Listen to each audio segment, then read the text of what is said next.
નમસ્કાર. આજે આપણે ગુજરાતના એક એવા મત વિસ્તારની વાત કરવાના છીએ જેનું નામ છે ધાંગધ્રા. રાજકીય પંડિતો માટે આ વિસ્તાર હંમેશા એક કોયડો રહ્યો છે. અહીંના ચૂંટણી પરિણામો એ ખાલી હાર-જીતના આંકડા નથી, ના, એ તો ત્યાંના લોકોની આશાઓ, એમની જરૂરિયાતો અને એમની નિરાશાઓનો એકદમ સાફ અલીસો છે. તો ચાલો આ રસપ્રદ રાજકીય ભૂમિને ડેટા અને જમીની હકીકતોના આધારે સમજવાની કોશિશ કરીએ. તો આ આખી વાતને સમજવા માટે આપણે 5 મુખ્ય મુદ્દાઓ પર નજર કરીશું. પહેલા, લોકોનો અસલી મિજાજ શું છે. પછી 2 અલગ અલગ ચૂંટણીઓની ગાથા. ત્રીજું, એ કયા પરિબળો છે જે પરિણામ નક્કી કરે છે. ચોથું, શાસન માટે એક નક્કર બ્લુપ્રિન્ટ શું હોઈ શકે. અને છેલ્લે આ આખી ચર્ચાનો સાર શું છે. ધાંગધ્રાને સમજવું હોય તો સૌથી પહેલાં એની જમીનને સમજવી પડે. આ એક એવો વિસ્તાર છે જેનું ધબકાર ખેતી સાથે જોડાયેલો છે. લોકોનું જીવન, એમની આજીવિકા બધું જ જમીન અને વરસાદ પર નિર્ભર છે. જ્યારે પાક સારો થાય તો આખા બજારમાં રોનક આવી જાય અને જો દુકાળ પડે તો આખા વિસ્તાર પર નિરાશાનું વાદળ છવાઈ જાય છે. એટલે જ અહીંની રાજનીતિ પણ આ જ પાયાના મુદ્દાઓની આસપાસ ફરે છે. તો આ ધાંગધ્રા આવ્યું સુરેન્દ્રનગર જિલ્લામાં, પણ એની અસર ખાલી એક બેઠક પૂરતી નથી. ખરું કહું તો એ આખા સૌરાષ્ટ્ર વિસ્તારના ખેતી અને પાણીના જે પડકારો છે એનું એક જીવંત પ્રતિબિંબ છે. અહીં જે સમસ્યાઓ છે, જે સંઘર્ષ છે, એ જ સંઘર્ષ આસપાસના કેટલાય વિસ્તારોની પણ વાસ્તવિકતા છે. એટલે એમ કહી શકાય કે ધાંગધ્રાને સમજવું એટલે સૌરાષ્ટ્રના ગ્રામીણ રાજકારણની નાડ પારખવી. આ કોઈ રાજકીય આક્ષેપોની યાદી નથી. ના, આ તો લોકોના રોજબરોજના જીવનની કડવી હકીકત છે. પીવાના પાણી માટે અને ખેતી માટે સિંચાઈના પાણી માટેનો સંઘર્ષ. કપાસ અને મગફળી ઉગાડતા ખેડૂતો પર દર વર્ષે વધતો જતો દેવાનો બોજ. યુવાનો માટે સ્થાનિક સ્તરે રોજગારીનો સદંતર અભાવ, જે એમને ઘર છોડીને શહેરોમાં જવા મજબૂર કરી રહ્યો છે. અને ઉપરથી વીજળી અને રસ્તા જેવી પાયાની સુવિધાઓ માટેની સતત ફરિયાદો. આ એ મુદ્દાઓ છે જે મતદારોનો મિજાજ બનાવે છે અને બગાડે છે, અને છેવટે વોટિંગના દિવસે એમના નિર્ણય પર અસર કરે છે. હવે સવાલ એ છે કે લોકોનો આ ગુસ્સો, આ સમસ્યાઓ એ ચૂંટણીના પરિણામોમાં કેવી રીતે દેખાય છે. ચાલો આંકડાઓ પર એક નજર કરીએ. ધાંગધ્રાના તાજેતરના પરિણામો સાફ બતાવે છે કે અહીંના મતદારો કોઈપણ પક્ષને કાયમી માનીને નથી ચાલતા. પરિણામોમાં જબરદસ્ત ઉતાર-ચઢાવ જોવા મળે છે. જરા આ આંકડાઓ જુઓ. 2017માં કોંગ્રેસને મળ્યા 50%થી પણ વધારે મત. સ્પષ્ટ જીત. પણ પછી ફક્ત 5 વર્ષમાં એવું તો શું થયું કે 2022માં એમના વોટ શેર સીધા ગગડીને 33% પર આવી ગયા. આ લગભગ 17%નો ઘટાડો છે.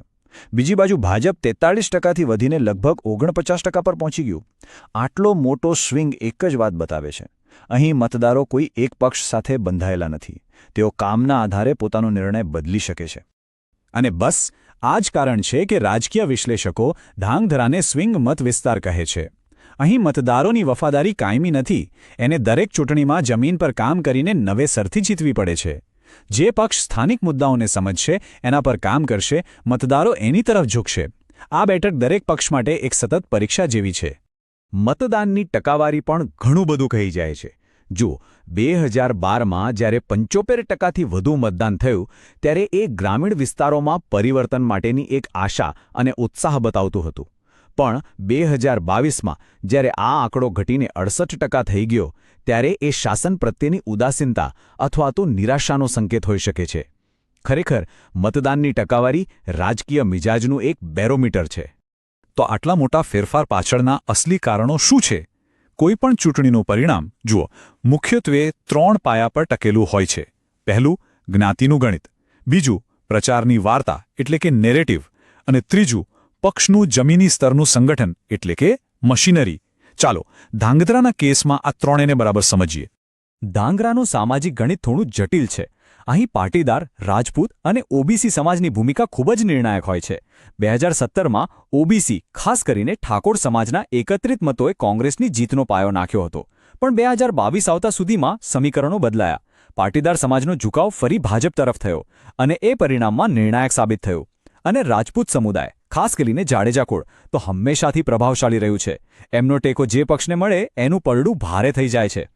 હવે વાત કરીએ પ્રચારની વાર્તાની. 2017માં કોંગ્રેસે સંપૂર્ણપણે સ્થાનિક મુદ્દાઓ પર ફોકસ કર્યું. ખેડૂતોનું દેવું, પાણીની તંગી, આ વાત સીધી લોકોના દિલમાં ઉતરી ગઈ. પણ 5 વર્ષ પછી 2022માં ભાજપે રાષ્ટ્રવાદ અને ડબલ એન્જિન સરકારના વિકાસનો મુદ્દો ઉઠાવ્યો. એમણે કહ્યું કે કેન્દ્ર અને રાજ્યમાં એક જ સરકાર હશે તો વિકાસ ઝડપી થશે. આ વાર્તા એમના પરંપરાગત મતદારોને પાછા ખેંચી લાવી. આ બતાવે છે કે સમય અને સંજોગો પ્રમાણે કઈ વાર્તા ચાલશે એ બદલાતું રહે છે. અને છેલ્લું પણ કદાચ સૌથી અગત્યનું પરિબળ એ છે સંગઠન. ભાજપ પાસે દરેક ગામ અને દરેક બૂથ સુધી એક મજબૂત કાર્યકર્તાઓનું નેટવર્ક છે. એમની પાસે પન્ના પ્રમુખ જેવી સિસ્ટમ છે જે મતદારો સાથે સીધો સંપર્ક જાળવી રાખે છે. એની સરખામણીમાં કોંગ્રેસનું સ્થાનિક સંગઠન ઘણીવાર વિખરાયેલું જોવા મળે છે. અને એક વાત યાદ રાખવી જરૂરી છે, ચૂંટણીઓ ખાલી મોટા ભાષણોથી નહીં પણ બૂથ મેનેજમેન્ટથી જીતાય છે. મતદારોને મતદાન મથક સુધી કોણ લઈ આવે છે એના પર હાર જીતનો આધાર હોય છે. તો આ બધા પરિબળોને સમજ્યા પછી સવાલ એ થાય કે હવે આગળ શું? કોઈ પણ પક્ષ માટે અહીં જીતવું અને ટકી રહેવું હોય તો શું કરવું જોઈએ? એના માટે એક નક્કર અને ચારે બાજુથી વિચારાયેલી વ્યૂહરચનાની જરૂર છે, જેને આપણે ચતુર્મુખ સિદ્ધાંત કહી શકીએ. આ સિદ્ધાંતના 4 મુખ્ય ચહેરા છે. પહેલું, ચૂંટણીલક્ષી મુખ, એટલે કે જે સમુદાયોને લાગે છે કે એમની અવગણના થઈ રહી છે એમની સાથે સીધો સંવાદ કરવો. બીજું, સંગઠનાત્મક મુખ, એટલે કે ગામડાઓમાં બૂથ સમિતિઓ અને કાર્યકર્તાઓને ફરીથી જીવંત અને મજબૂત કરવા. ત્રીજું, વાર્તાત્મક મુખ, એટલે કે રાષ્ટ્રીય મુદ્દાઓ કરતાં લોકોની સ્થાનિક સમસ્યાઓ પર આધારિત એક મજબૂત અને ભરોસાપાત્ર વાર્તા બનાવવી. અને ચોથું, સંસાધન મુખ, એટલે કે ટેકનોલોજી અને ડેટાનો ઉપયોગ કરીને મતદારો સુધી પોતાની વાત પહોંચાડવી. જુઓ, આ એક બહુ સચોટ ઉદાહરણ છે. તમારો અવાજ, અમારું વચન જેવું સૂત્ર સીધું લોકોની ભાવનાઓને સ્પર્શે છે. એ સ્પષ્ટ સંદેશ આપે છે, અમે જાણીએ છીએ કે તમારી વાત કોઈ સાંભળતું નથી અને અમે અહીં તમારી સમસ્યાઓ સાંભળવા અને તેના પર કામ કરવા આવ્યા છીએ. આ પ્રકારની વાર્તા આખી રાજકીય ચર્ચાને સ્થાનિક ઉપેક્ષા વિરુદ્ધ સ્થાનિક પરિવર્તનની દિશામાં વાળી દે છે. અને આ જ તો છે સૌથી અસરકારક રણનીતિ, મોટા મોટા રાષ્ટ્રીય મુદ્દાઓને લોકોના ઘર સુધી લઈ આવવા. જ્યારે કોઈ નેતા એવું પૂછે કે શું તમારા બાળકોને પીવા માટે ચોખ્ખું પાણી મળે છે, ત્યારે એ ખાલી એક રાજકીય સવાલ નથી રહેતો, એ દરેક માતાપિતા માટે એમના બાળકના સ્વાસ્થ્યનો સવાલ બની જાય છે. આમ રાજનીતિને વ્યક્તિગત બનાવીને મતદારો સાથે એક ઊંડો સંબંધ બાંધી શકાય છે. તો આ આખી વાતનો સાર શું છે? ધાંગધ્રા આપણને એક બહુ મોટો અને સ્પષ્ટ પાઠ ભણાવે છે. અહીં રાષ્ટ્રીય રાજકારણમાં ગમે તેવી મોટી લહેર ચાલતી હોય, પણ અંતે સ્થાનિક વાસ્તવિકતાઓ જ એના પર ભારે પડે છે. અહીંના લોકો માટે એમના ખેતર સુધી પાણી પહોંચે એ કોઈપણ મોટા રાષ્ટ્રીય મુદ્દા કરતાં વધુ અગત્યનું છે.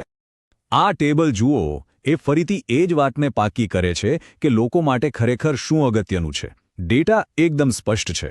પાણીની સમસ્યાને 5 સ્ટાર મળ્યા છે, મતલબ કે એ સર્વોચ્ચ પ્રાથમિકતા છે. એના પછી આવે છે ખેડૂતોનું દેવું, યુવાનો માટે નોકરી અને સારા રસ્તા, વીજળી જેવી સુવિધાઓ. જે પણ રાજકીય પક્ષ આ પ્રાથમિકતાઓને સમજ્યા વગર બીજી વાતો કરશે એને મતદારો સ્વીકારશે નહીં. આ મતદારોનો એજન્ડા છે. તો આખરી અને સૌથી મહત્વની વાત એ છે કે ધાંગધ્રાના મતદારો ખૂબ વ્યવહારુ છે. એમની વફાદારી કોઈ વિચારધારા કે પક્ષના ઝંડા સાથે નથી. એમની વફાદારી જમીન પર થયેલા નક્કર કામ સાથે છે. જે પક્ષ એમની સમસ્યાઓનો ઉકેલ લાવશે, એમના જીવનમાં સુધારો લાવશે, એ એની સાથે ઊભા રહેશે. અને જે એમની અવગણના કરશે એને સત્તા પરથી હટાવતા પણ વાર નહીં લગાડે. આ જ તો ખરી લોકશાહીની તાકાત છે. તો અંતિમ સવાલ એ નથી કે સ્થાનિક મુદ્દાઓમાં દમ છે કે નહીં. ધાંગધ્રાએ તો એ સાબિત કરી દીધું છે કે બિલકુલ છે. અસલી સવાલ એ છે કે રાષ્ટ્રીય નેતૃત્વ અને કેન્દ્રીયકૃત પ્રચારના આ જમાનામાં કયો રાજકીય પક્ષ જમીન સ્તરે લોકોના અવાજને સાંભળવા, સમજવા અને તેના પર ખરેખર કામ કરવા માટેનું સંગઠનાત્મક માળખું અને રાજકીય ઈચ્છાશક્તિ ધરાવે છે. જે પક્ષ આ કોયડો ઉકેલી શકશે તે જ ધાંગધ્રા જેવા અસંખ્ય મત વિસ્તારોનો વિશ્વાસ જીતી શકશે.